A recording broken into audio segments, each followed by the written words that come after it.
My name is Dr. Aksa Adil and I am a consultant general and laparoscopic surgeon and also breast surgeon. Breast cancer सबसे common cancer है females के अंदर और पाकिस्तान में breast cancer का incidence जो सा है 1 in 8 है, जिसका मतलब ये है कि हर 8 या 9 में से एक खातून को ब्रेस्ट कैंसर होने का चांस होता है। ये इंसिडेंस पूरे एशिया में पाकिस्तान में सबसे ज़्यादा है। ब्रेस्ट कैंसर के सिम्टम में ख़वातीन सबसे ज़्यादा प्रेजेंट करती हैं छाती में गिल्टी के साथ। ये guilty most of the time कोई दर्द नहीं कर रही होती। इसके अलावा जो सिम्टम्स देखने में आए हैं वो है ब्रेस्ट की जिल्द का चेंज हो जाना, उसके ऊपर सुर्खी आ जाना, निप्पल के एरिया के अंदर से ब्लड का या किसी किस्म का डिस्चार्ज आना, स्किन के ऊपर पिटिंग हो जाना या फिर बगल के अंदर किसी गिल्टी का महसूस होना। एग्जैक्ट वजूहात ब्रेस्ट कैंसर की किसी फीमेल के अंदर क्या हो सकती हैं 70 to 75% ऑफ द टाइम वो अननोन है, लेकिन कुछ ऐसे रिस्क फैक्टर हैं जो किसी फीमेल के अंदर ब्रेस्ट कैंसर के रिस्क को बढ़ा सकती हैं। जो रिस्क फैक्टर है उनमें मोस्ट कॉमन एज ज्यादा होना, मोर देन 50 ईयर्स होना, फीमेल होना,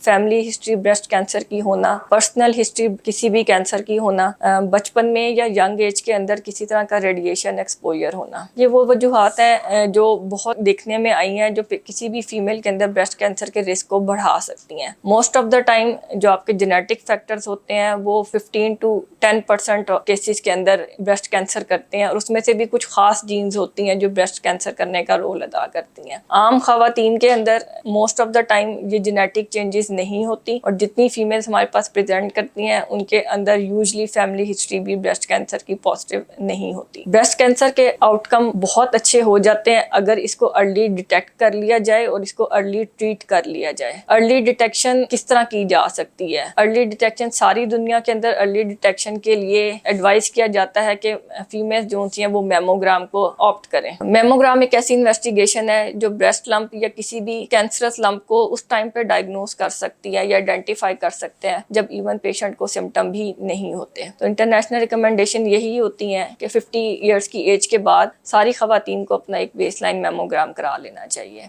ये मेमोग्राम पहली एज यंगर एज के ऊपर भी किया जा सकता है जब किसी खातून के अंदर कैंसर की हिस्ट्री बड़ी स्ट्रॉन्ग हो, उनकी फैमिली हिस्ट्री कैंसर की स्ट्रॉन्ग हो या किसी और कैंसर की हिस्ट्री फैमिली में स्ट्रॉन्ग हो। यंग फीमेल्स के अंदर जो स्क्रीनिंग एडवाइस की जाती है जिनकी एज लेस देन 40 ईयर्स है उसमें अल्ट्रासाउंड को एडवाइस किया जाता है कि मिनिमल आप किसी फीमेल के अंदर एक अल्ट्रासाउंड ब्रेस्ट जरूर करा लें। ब्रेस्ट कैंसर के अंदर सर्वाइवल रेट बहुत अच्छे हैं और वो डिपेंड करते हैं कि आपका कैंसर किस स्टेज के ऊपर डायग्नोज हुआ है। जितनी अर्ली स्टेज के ऊपर कैंसर डायग्नोज होता है उसके ट्रीटमेंट आउटकम्स और सर्वाइवल रेट्स उतने ही अच्छे होते हैं। ट्रीटमेंट भी कम होती है जिसमें कई दफा अगर बहुत अर्ली कैंसर जैसे स्टेज 1 के ऊपर कैंसर अगर किसी का डायग्नोज हो गया तो समटाइम्स सिंपल सर्जरी करने से ही वो पेशेंट क्योर हो सकते हैं और उनको शायद रेडियोथेरेपी या कीमोथेरेपी की जरूरत ना पड़े। और एक और प्रोसीजर जिसको हम कहते हैं मेस्टेक्टमी, जिसमें हम पूरी ब्रेस्ट रिमूव कर देते हैं, शायद उस प्रोसीजर की भी जरूरत ना पड़े। लेकिन ये सिर्फ उस केसेस में पॉसिबल है जिसमें अर्ली डिटेक्शन की जा सकती है कैंसर की। तो सारी दुनिया में एडवाइस यही किया जाता है कि all the females should get their mammogram done by the age of 50 years so that early detection can be done for any cancer. Core biopsy जो एक टिश्यू का बड़ा हिस्सा उस लंप के अंदर से लिया जाता है वो सबसे अच्छी और सबसे रिलायबल इन्वेस्टिगेशन होती है बिकॉज वो उस कैंसर के टिश्यू को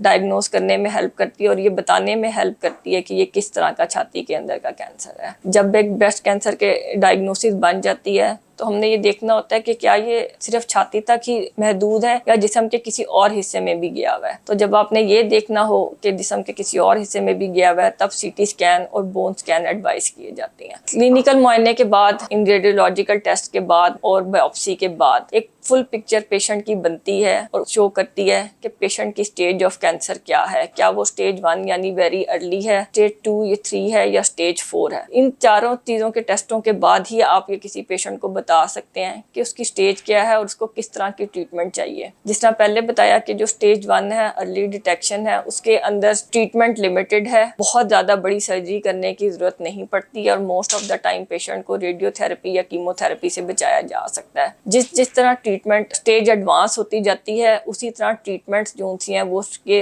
कैंसर की ट्रीटमेंट के अंदर एड ऑन होती जाती हैं। आपकी सर्जरी लिमिटेड सिर्फ लंपेक्टमी या एक लंप निकालने से आगे जाकर पूरी ब्रेस्ट निकालने के ऊपर, उसके साथ साथ जो बगल में गदूद होते हैं उनको निकालने के ऊपर चली जाती है। इस तरह के पेशेंट जो स्टेज 2, 3 या 4 के अंदर आते हैं उनको कीमोथेरेपी के साथ साथ कई दफ़ा रेडियोथेरेपी भी देनी पड़ती है। सबसे इम्पोर्टेंट मैसेज जो कैंसर के हवाले से, ख़ासतौर पे ब्रेस्ट कैंसर के हवाले से ये है कि एक क्योरेबल कैंसर है, ख़ासतौर पे जब ये बहुत अर्ली स्टेज में पिक हो जाए। तो अर्ली डिटेक्शन के लिए हर एक को स्क्रीनिंग कराना ज़रूरी है, ख़ासतौर पे फीमेल जिनकी फैमिली हिस्ट्री स्ट्रॉन्ग है और जो 50 साल से ज़्यादा उम्र की ख़वातीन हैं। ब्रेस्ट कैंसर के हवाले से इस वीडियो को बनाने का मकसद यही है कि आपको एटलीस्ट थोड़ी सी अवेयरनेस दी जाए कि अगर किसी को छाती में कोई लंप या इस तरह का कोई मसला है तो वो इसको सीरियस लें और इसको इन्वेस्टिगेट ज़रूर करें। कोशिश मैंने यही की है कि इसके अंदर जो जर्नल एक अवेयरनेस होती है वो दी जाए, और अगर इसके अलावा भी कुछ लोगों के सवालात हों इसके बारे में तो आप फर्दर वीडियोस में इसको देख सकते हैं।